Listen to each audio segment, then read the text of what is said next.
Assalamualaikum warahmatullahi wabarakatuh. Baik Bapak dan Ibu jamaah sekalian dirahmati Allah, mari kita buka kembali ayat kajian lanjutan kajian kita, yaitu masih surah 66 ayatnya 7. Baik, kalau sudah ketemu kita baca ayat 7. A'udzu billahi minasy syaithanir rajim. Bismillahirrahmanirrahim. Ya ayyuhalladzina kafaru la ta'tadzirul yawm innama tujzauna ma kuntum ta'malun. Shadaqallahul azim.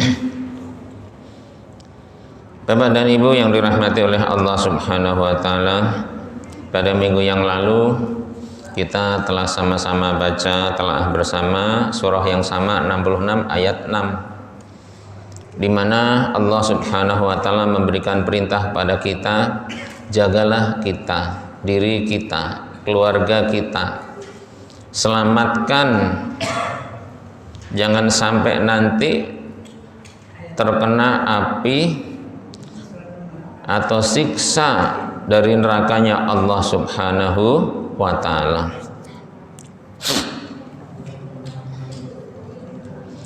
Karena di dalam neraka itu benar-benar sangat mengerikan,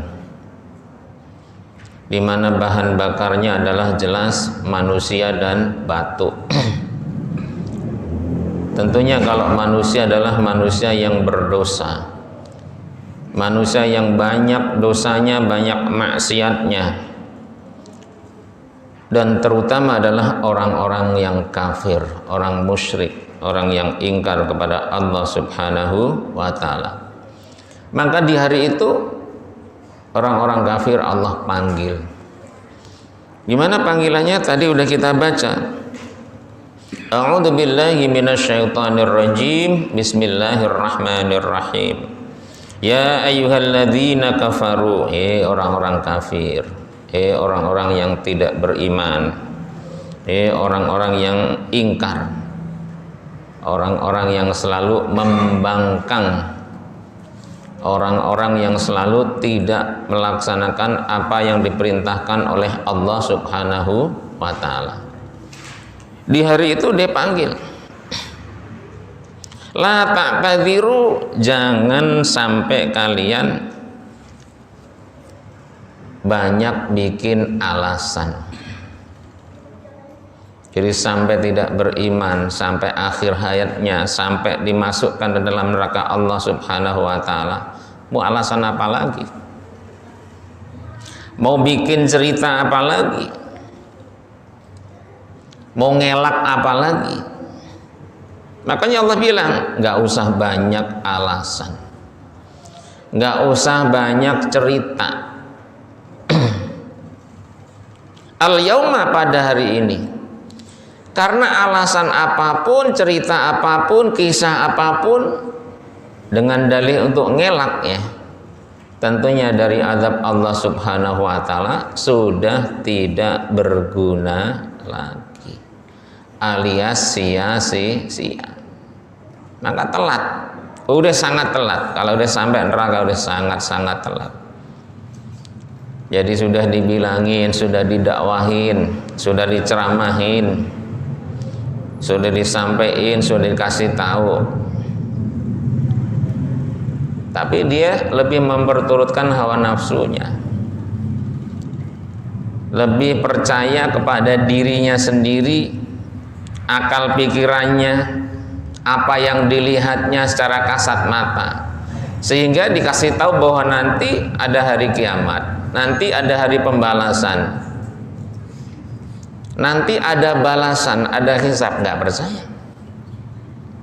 Maka di hari itu Allah panggil dia, orang-orang yang pada ingkar, Tidak usah banyak cerita, gak usah banyak alasan.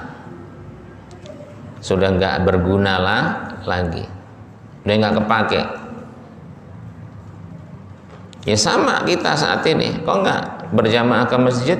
Sibuk, kerjaan masih numpuk, itu aja belum kelar, sini baru ngasok sebentar misalnya. Di dunia kita masih bisa begitu.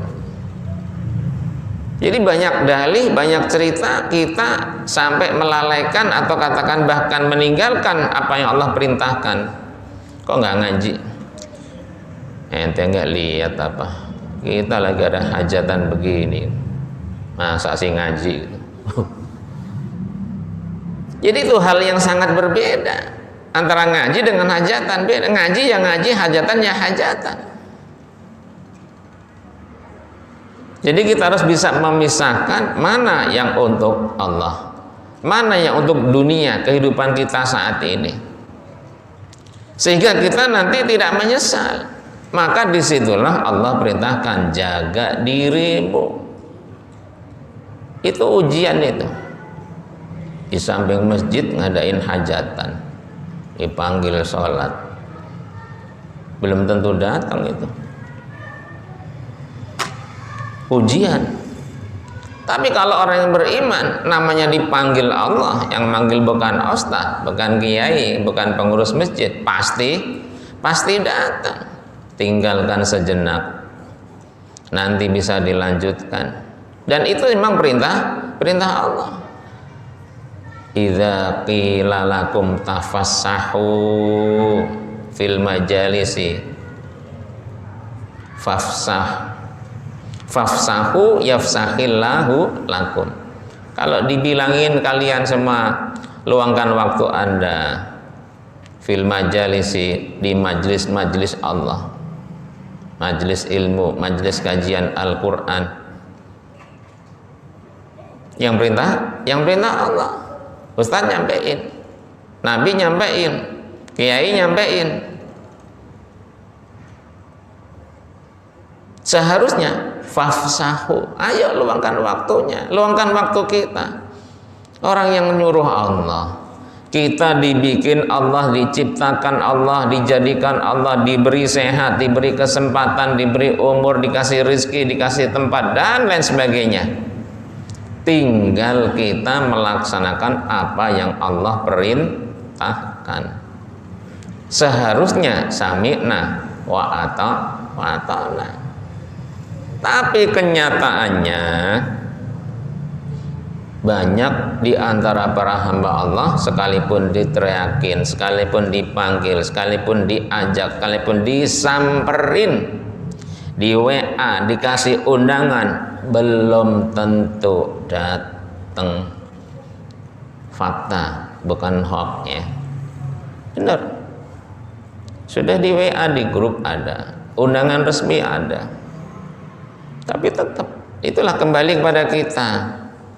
Hati kita, pikiran kita, keyakinan kita, keimanan kita, keislaman kita. Makanya perintahnya jaga dirimu, selamatkan dirimu. Nah, jangan dirimu saja, ajak keluargamu. Maka kemarin saya contohkan, jadi keluarga kita sholat, ajak sholat. Jangan kita sholat nikmat enak sendiri, mau selamat sendiri, jangan. Keluarga kita harus kita ajak, dan ngajak harus sabar. Dan perintahnya memang begitu, wa'mur ahlaka bis-sholati wastabir 'alaiha. Perintahkan keluargamu untuk sholat, wastabir, sabar. Ngajaknya sabar, nyuruhnya sabar, nungguinya sabar, lama. Melaksanakannya terutama sabar. Jadi sabar itu kunci dalam segala hal, termasuk ngaji. Syaratnya juga harus sabar. Orang hidup syaratnya juga harus sabar. Menjalani ujian juga harus sabar. Melaksanakan perintah Allah juga harus sabar. Oh, kalau kita nggak sabar, nggak sukses puasa kita, sholat kita, ibadah kita, perbuatan baik kita. Jadi harus ada kesabaran di situ. Nah, kalau orang kafir suka ngeles gitu loh. Saya dulu tuh gini loh ya Allah gitu. Alah, banyak ngomong. Sudah nggak guna. Mau cerita apa? Jangan banyak cerita gitu loh. Jadi kata Allah, jangan banyak alasan. Alasan beginilah, begitulah, macam-macam lah. Ya sama kayak kita. Diajak ngaji alasannya banyak. Diajak sholat alasannya banyak gitu kan. Nah, nanti yang beriman bawahnya ayat ini. Innama tujzauna, orang-orang kafir, kamu semua pasti akan dibalas oleh Allah Subhanahu wa taala. Apapun kuntum, di mana kalian semua ta'malun, dulu banyak berbuat, dulu banyak melakukan kegiatan, aktivitas dan lain sebagainya, di mana seluruh perbuatan kamu, aktivitas kamu semua bertolak belakang dari perintah Allah dan Rasul-Nya, pasti semua akan dibalas oleh Allah Subhanahu wa ta'ala. Orang kafir nih. Nah, sekarang khusus kita yang beriman, Allah panggil ayat selanjutnya. Kita baca. A'udzu billahi minasy syaithanir rajim. Bismillahirrahmanirrahim. Ya ayyuhalladzina amanu tubu ilallahi taubatan nasuha. Asa rabbukum ayyukaffira ankum sayyiatikum wa yudkhilkum jannatin tajri min tahtihal anhar yauma la yukhzillahu an-nabiyya walladzina amanu ma'ah nuruhum yas'a baina aydihim wa bi aymanihim yaquluna rabbana atmim lana nurana waghfir lana innaka ala kulli syai'in qadir. Shadaqallahul azim. Nah, ini salah satu cara bahwa Allah perintahkan selamatkan dirimu, keluargamu. Tadi dipanggil orang kafir, sekarang yang beriman Allah panggil, ya ayyuhalladzina amanu, orang-orang yang beriman, khususnya jamaah Masjid Nur Islam. Allah panggil semua. Tubu, tobatlah. Banyak bertobat, banyak kembali ilallah, kepada Allah Subhanahu wa ta'ala. Kita ajak keluarga kita banyak tobat, banyak mohon ampun kepada Allah Subhanahu wa ta'ala. Dan kalau tobat jangan setengah-setengah, tapi tobat adalah taubatan dengan pertobatan nasuha, yang murni, yang sungguh-sungguh, yang sebenarnya. Bukan tomat, habis tobat kumat, bukan. Tapi tobat yang sesungguhnya. Ini salah satu cara bagaimana diri kita bisa selamat, bagaimana keluarga kita bisa selamat.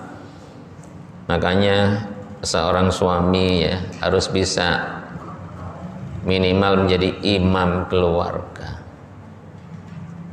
Jadi suatu saat ngimamin istrinya, anak-anaknya gitu. Yang paling afdol dan sangat utama berjamaah di masjid. Syukur-syukur suaminya, istrinya, anak-anaknya bisa hadir ke masjid. Itu sangat luar biasa. Jempol kanan kiri naik.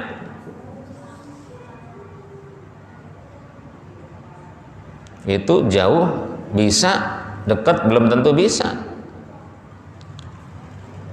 Nah, kalau jauh nggak bisa kan, seakan agak-agak normal, agak-agak wajar gitu.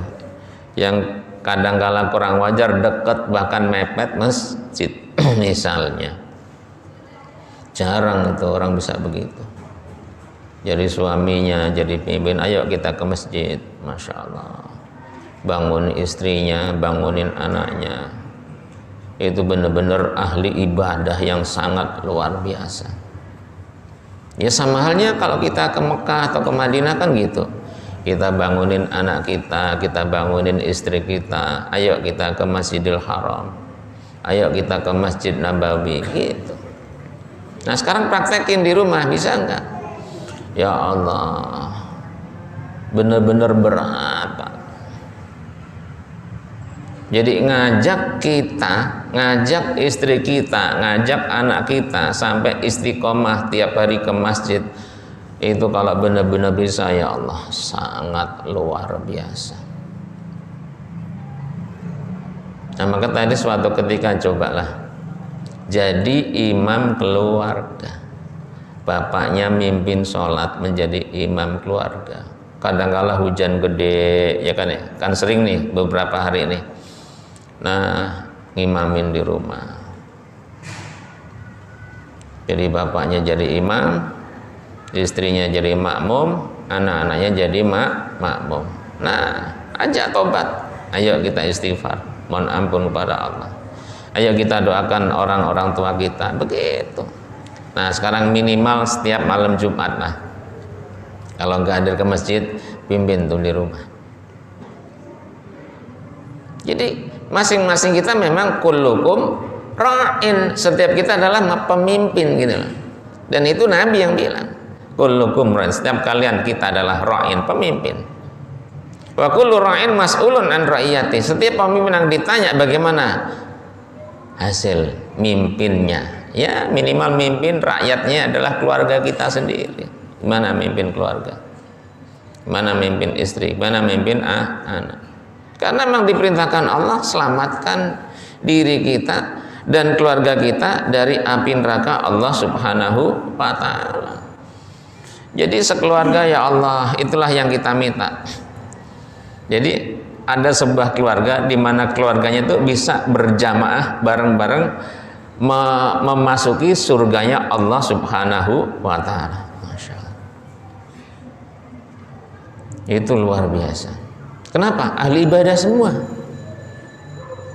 Nah makanya pernah saya sampaikan, sekalipun sekeluarga, tapi kalau tidak ahli ibadah semua, bisa goodbye. Bisa goodbye. Makanya perintah Allah, selamatin tuh, jangan sampai pisah. Di dunia bareng, di akhirat, atau katakan di surga nanti bisa kumpul kembali. Seperti yang kemarin ayat kan, nggak kenal, nggak nanya, nggak ini nanti akan kembali bahagia. Kenapa? Dikembalikan, dipertemukan dengan keluarganya. Di mana? Di surganya Allah Subhanahu wa ta'ala. Jadi bahagia, terima buku kanan, udah seneng. Lebih senang lagi, hisabnya ringan, masuk surga, dikembalikan, jumpa dengan keluarganya. Waduh, lebih senang lagi. Nah, di sini dikasih tahu caranya, bocoran. Selamatin tuh dengan cara banyak tobat, banyak istighfar. Kenapa? Asa rabbukum, harapan utamanya adalah Allah Subhanahu wa ta'ala, Tuhan kita semua, ayyukafira, akan menghapuskan angkum dari kalian, dari kita semua, sayyiatikum, segala amal buruk kita, segala dosa, maksiat kita yang pernah kita lakukan selama kita hidup di dunia. Ini intinya. Jadi mohon pada Allah agar dosa-dosa kita, maksiat-maksiat kita, khilaf kesalahan-kesalahan kita diampuni oleh Allah Subhanahu wa ta'ala. Jangan merasa kita nggak ada salahnya, kita nggak ada dosanya, kita bukan ahli maksiat. Jangan begitu. Kalau Nabi sudah mengatakan kullu bani Adam khata'un, jadi setiap anak Adam itu banyak khilafnya, banyak salahnya. Wa khairul khata'in at-taibun, sebaik-baik yang orang banyak salah adalah at-taibun, yang banyak tobat. Nabi yang bilang. sengaja nggak sengaja, ingat nggak ingat, itu bisa terjadi. Makanya kenapa diperintahkan oleh Allah banyak bertobat, agar dosa-dosa kita diampuni atau dihapus oleh Allah Subhanahu wa ta'ala. Dan wa yudkhilkum, dan Allah Subhanahu wa ta'ala akan memasukkan kalian kita semua jannatin, ke dalam surganya Allah Subhanahu wa ta'ala. Tajri, di mana mengalir, min tahtiha, dari bawah surga, al anharu, sungai. Jadi ada sungainya, gemercik suara air, mata air indah. Kayak kalau kita ke puncak itu suara air tuh nggak berhenti sampai sekarang. Airnya mana dingin itu. Nah surga, lebih lagi, maksudnya lebih nikmat lagi. Yaumala, hari itu, di hari kiamat, la yuhzi, tidak akan mengecewakan Allah Subhanahu wa ta'ala an-nabiyya, kepada para nabinya. Jadi Allah berjanji tidak akan membuat kecewa para nabi dan rasulnya pada hari itu. Coba apa yang terbersit dalam diri kita? Yang ngajak-ngajak orang beriman siapa? Para nabi, para rasul. Yang janji, yang ngasih tahu kalau orang berbuat amal soleh, orang sholat, orang puasa, orang zakat, orang infak, orang sedekah, nanti dikasih balasan berlipat ganda oleh Allah Subhanahu wa ta'ala. Siapa? Nabi dan rasul. Sehingga kita tahu iman, tahu Islam dari siapa? Dari mereka. Dan segala amal soleh, amal baik, benar salah, halal haram, dari siapa? Dari dia. Nah di hari itu nabi-nabi Allah semuanya, para rasul Allah semuanya, tidak sama sekali dibikin kecewa oleh Allah Subhanahu wa ta'ala, bahwa janji yang telah Allah janjikan benar adanya. Sehingga Nabi nggak kecewa dong. Saya udah ngomong begini, udah ngajak orang iman, udah ngajak orang sholat, ngajak orang perang, macam-macam. Nanti akan dibalas Allah begini begitu di hari kiamat. Misalnya nih, kalau bahasa kitanya, mana nih nabi? Misalnya, mana wahai rasul? Mana balasannya? Katanya gitu. Nah, itu tidak akan terjadi. Karena Allah udah janji, jadi Allah tidak akan menjadikan para nabinya, para rasulnya kecewa, bahwa apa yang disampaikannya sesuai yang Allah perintahkan benar adanya. Ada surga, ada neraka, ada balasan berlipat ganda, semuanya disediakan oleh Allah Subhanahu wa ta'ala. Tidak hanya para nabi, walladzina, dan orang-orang amanu yang beriman, ma'hu, beserta para nabi. Dan orang-orang yang beriman, mulai para sahabat, ya, tabi'in, sampailah kita, dan terutama para ustadz, para ulama, para kiai, kan sama tuh dakwah, nyampein sebagaimana yang disampaikan oleh para nabi, para rasul, woro-woro ngasih tahu, ngajak berbuat baik, ngajak amar ma'ruf nahi mungkar dan lain sebagainya. Sama seluruh yang beriman, dari yang paling tinggi sampai yang orang biasa, semua tidak akan dikecewakan oleh Allah Subhanahu wa ta'ala. Ini jangan khawatir, Pak. Jadi Allah udah janji. Jadi kalau bahasa kitanya gini nih, mana dulu katanya Pak Ustadz ngomong begini, mana gitu.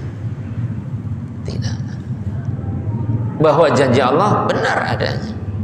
Bahkan di dunia udah bisa dirasakan, udah bisa diterima, dan terlebih lagi kelak di akhirat. Jadi itu hanya dengan keimanan, keyakinan kita. Memang nggak kelihatan. Coba kalau langsung cash itu, di rumah kita penuh itu. Jadi kita beramal soleh, sholat tuh langsung dapat ganjaran, blok taruh rumah. Ntar infak sedekah dapat lagi taruh rumah, nggak bakalan muat. Seandainya begitu, Ngaji ya kan, ganjar langsung diblekin sekarang juga, taruh di rumah penuh, nggak bakalan muat. Nah, itu seumur hidup kita sebanyak mana. Makanya Allah Subhanahu wa Ta'ala sama sekali tidak akan membuat kecewa, tidak akan membuat hina, rendah para nabinya, para rasulnya, dan orang-orang yang beriman dengannya. Dan itu kan termasuk ada para kiai, para habaib, para ustadz, para dai yang nyampein, yang dakwah sebagaimana diperintahkan oleh Allah Subhanahu wa Ta'ala. Nah, pada hari itu Allah akan tampakkan. Apa yang Allah tampakkan? Nuruhum, yaitu cahaya orang-orang yang beriman. Jadi nanti baca orang-orang yang beriman itu bercahaya. Yas'a, memancar. Jadi memancar itu berarti itu bersinar lah. Sampai kalau dikatakan orang lihat tuh silau, waduh terang sekali nih. Apa ini? Nggak taunya cahaya para hamba Allah, khususnya jamaah Masjidul Islam bercahaya. Amin Allahumma amin. Di hari kiamat. Jadi cahayanya memancar. Jadi kalau misalnya gelap tuh kayak yang ada sinar ke sono, sinar ke sini, yang kayak laser itu loh, ya kan ya. Memancar ke seluruh. Nah ini baina aidihim, dari arah depan. Wa bi aimanihim, kanan kiri. Jadi memancar ke sana, memancar ke sana, memancar ke sana. Saking apa? Saking terangnya. Itu cahaya apa? Cahaya keimanan. Cahaya amal soleh selama hidup di dunia, terutama di sunter. Allah tampakkan. Yaquluna, bahkan mereka mengatakan seperti ini doanya. Ini doa ini bisa kita baca dalam salat kita. Rabbana, ya Allah ya Tuhan kami, atmim, sempurnakan ya Allah lana untuk kami, nurona, cahaya kami. Udah bersinar, minta disempurnain. Ya Allah sempurnakan sinar kami. Jadi jangan sampai redup gitu loh. Apalagi mati gitu.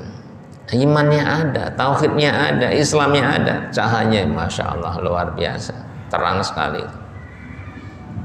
Jadi minta disempurnakan sinar atau cahayanya, nurnya.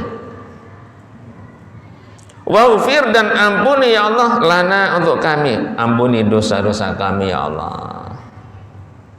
Mohon pada Allah, ya Allah ampuni dosa-dosa kami. Jadi ini tobat. Nah ini doanya nih, ya Allah. Maka ada orang ya meninggal dunia, masih di dunia itu, mukanya terlihat senyum, kelihatan bersinar bersih gitu. Dan bersinar bersih, senyum itu nggak harus orangnya putih bersih, nggak harus. Mau hitam kayak apapun, mau coklat apapun, kalau memang ahli ibadah, ahli beriman, sama terangnya, Pak. Udah kelihatan dari sekarang. Apalagi nanti di akhirat seperti ini, cahayanya bersinar. Seringlah jamaah kita mungkin menyaksikan di antara saudara kita yang sudah mendahului kita. Masya Allah, kemarin kita menyaksikan saudara kita meninggal dunia, senyum mukanya tuh, kelihatan bahagia, bersih gitu. Kan suka ada yang cerita begitu ya. Adalah 1, 2, 3 kadang-kala cerita begitu. Itu kalau baik mah baik-baik aja. Cuman kalau buruk jangan sampai diceritakan itu. Nggak boleh, aib. Kemarin tuh saya ikut mandiin. Kasihan, kenapa? Gosong semua misalnya. Jangan itu. Jadi itu sama aja membuka aib seseorang. Maka kenapa sih yang mandi itu harus keluarga itu? Itu salah satunya agar bisa menjaga aib apapun yang ada pada mayat atau jenazah keluarganya. Biasanya keluarga bisa gitu. Tapi kalau keluarga udah bocor repot dah. Na'udzubillahi min dzalik. Jadi harus keluarga. Maka orang yang ahli mandi juga disumpah itu.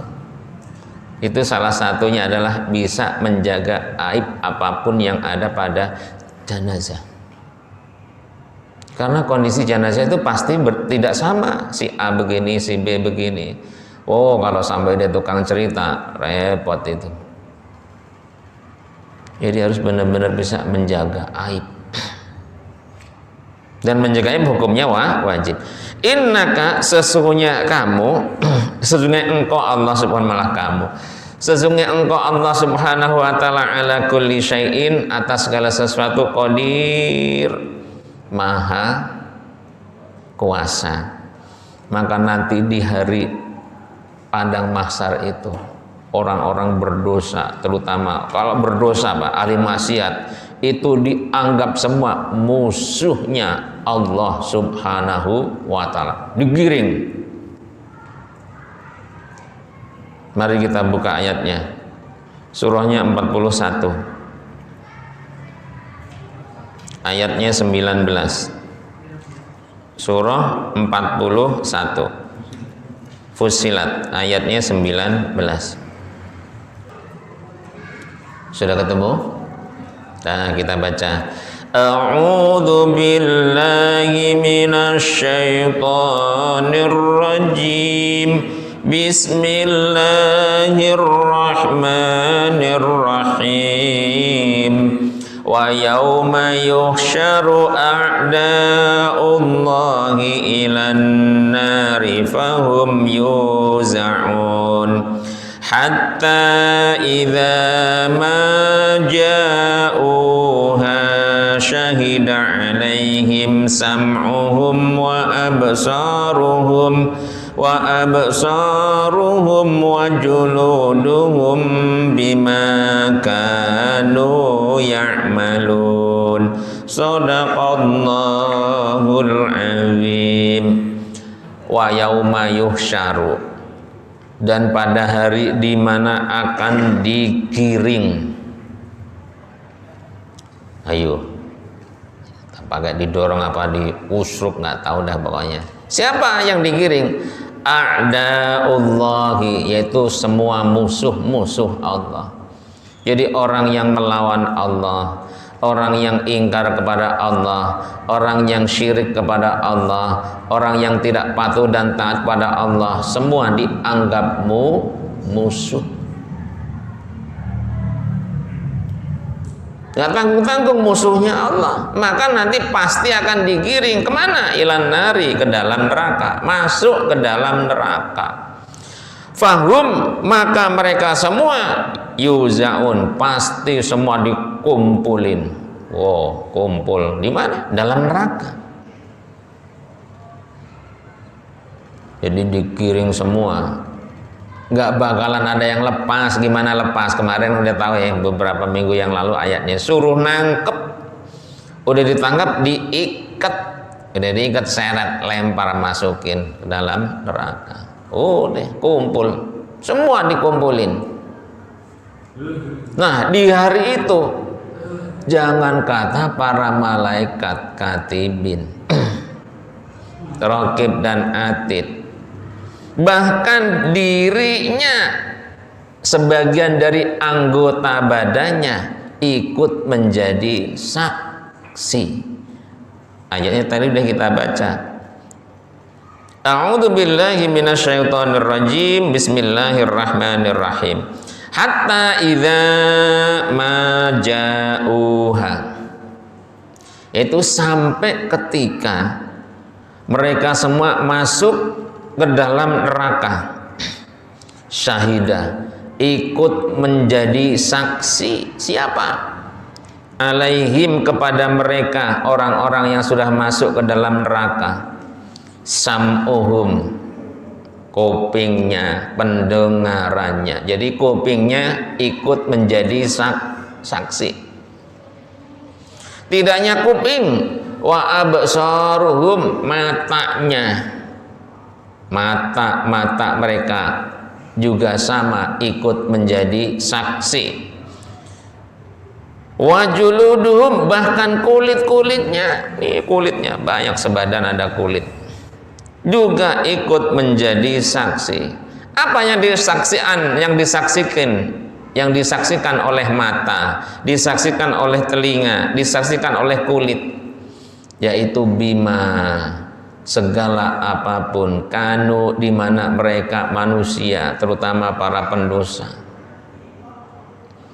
ya'malun, telah banyak berbuat atau melakukan perbuatan-perbuatan yang dilakukan selama hidupnya. Itu disaksiin semua. Maka Nabi suatu ketika itu pernah tertawa dan tersenyum. Ini dalam sebuah hadis. Sebentar saya buka hadisnya. Hadisnya agak panjang dikit. Jadi dalam sebuah hadis Nabi itu pernah ketawa sambil tersenyum, sehingga sahabat pada nanya, wahai Rasulullah, Anda ketawa sama tersenyum, ada apa? Begini.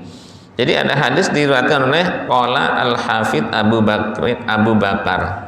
Yaitu dari Imam Hafidz Abu Bakar Al-Bazzar, ya. Haddatsana Muhammadun bin Abdurrahim. Haddatsana Ali bin Qadim. Haddatsana Sarik. Yang terakhir yaitu an Anas bin Malik radhiyallahu anhu. Qala, Anas berkata, dohika, tertawa. Siapa yang tertawa? Rasulullah sallallahu alaihi wasallam, yaitu Rasulullah sallallahu alaihi wasallam. Jadi Rasulullah pernah tertawa, Pak. Dzata yaumin, suatu hari, wa tabassama, plus tambah senyum. Jadi tertawa sama senyum. Yang senyum sama tertawa Rasulullah.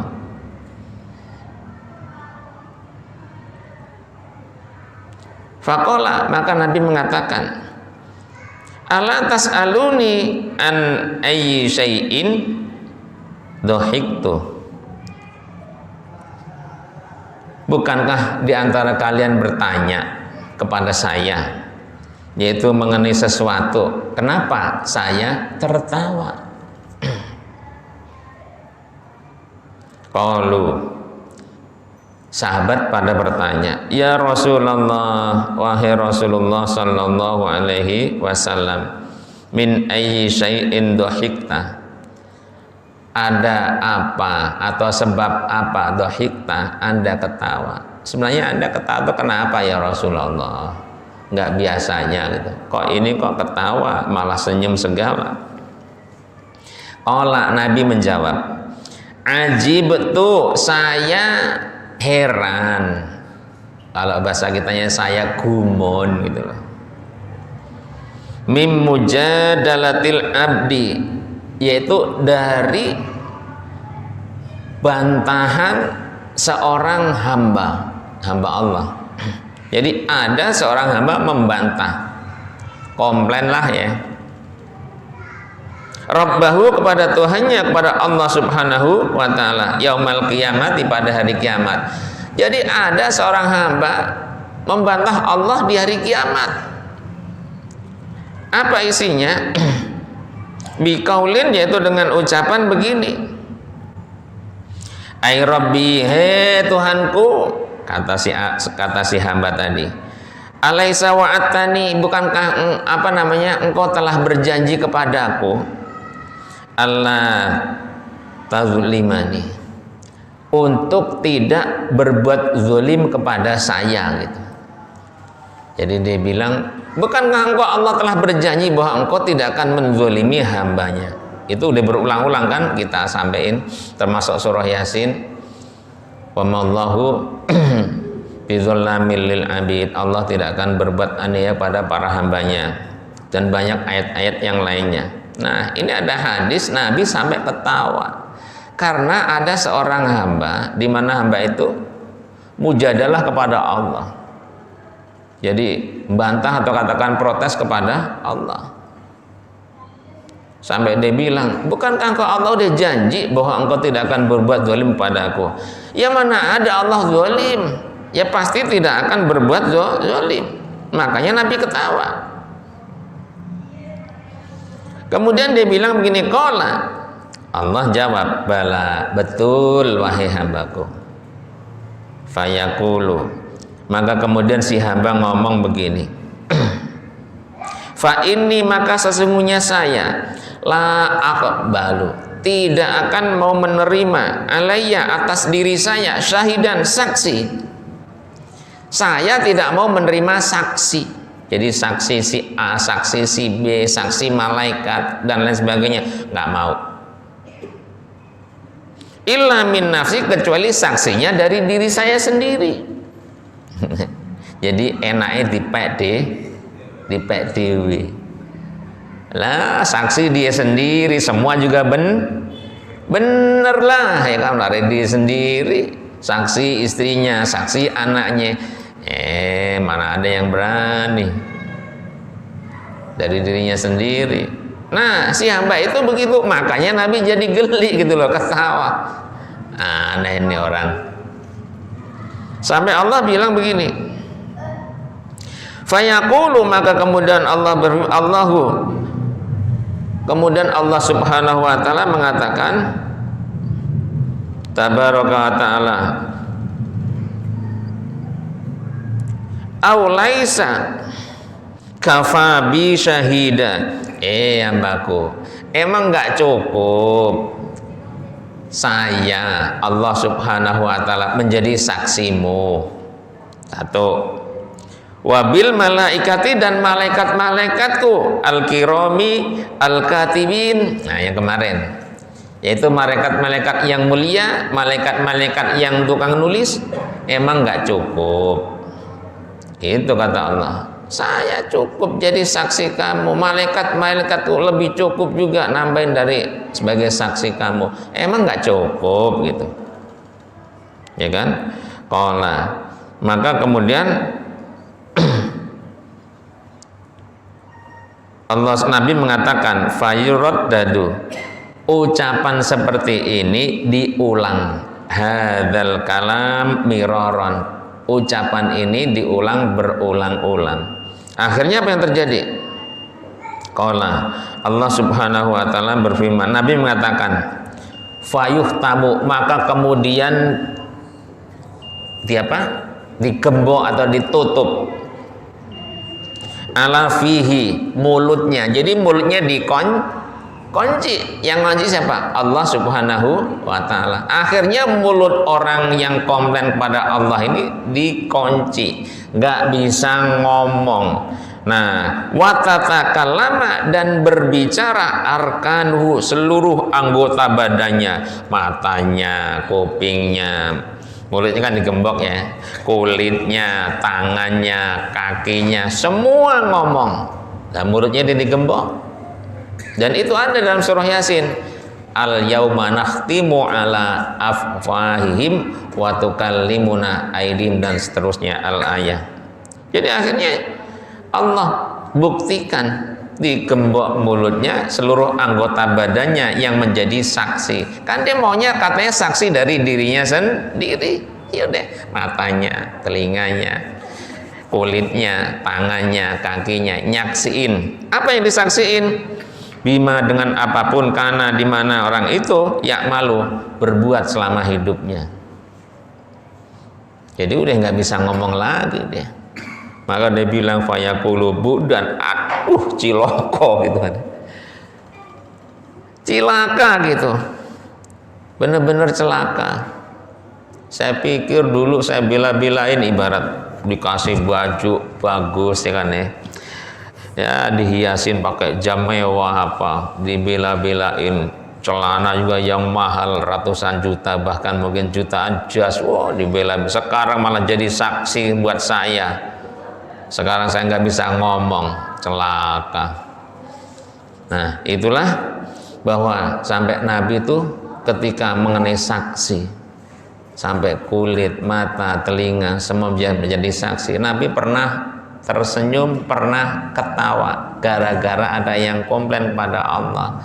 Dipikir bahwa dia itu nggak cukup, nggak suka gitu loh kalau disaksiin Allah, nggak disaksiin malaikat, nggak seneng, maunya saksi ya dari dirinya. Langsung aja digembok mulutnya, ngomong tangannya, kakinya, kulitnya, matanya, telinganya. Demikianlah kalian kita, semoga kita senantiasa berhati-hati dan bisa memelihara diri kita, keluarga kita, terutama dari segala perbuatan-perbuatan yang dilarang oleh Allah Subhanahu wa taala, sehingga kita beserta keluarga selamat di dunia dan lebih kelak selamat di akhirat. Amin amin ya rabbal alamin. Akhirul kalam, wassalamualaikum warahmatullahi wabarakatuh.